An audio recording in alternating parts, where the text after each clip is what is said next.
Yeah, that's that view there from way up on that pole there. So that's real nice. Not too shady on that. Let's see if I can click it one time.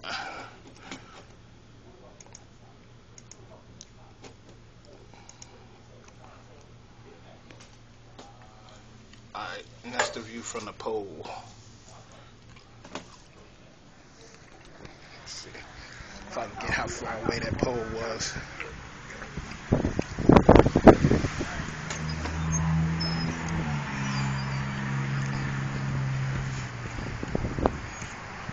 So that's why I like these bird eye views.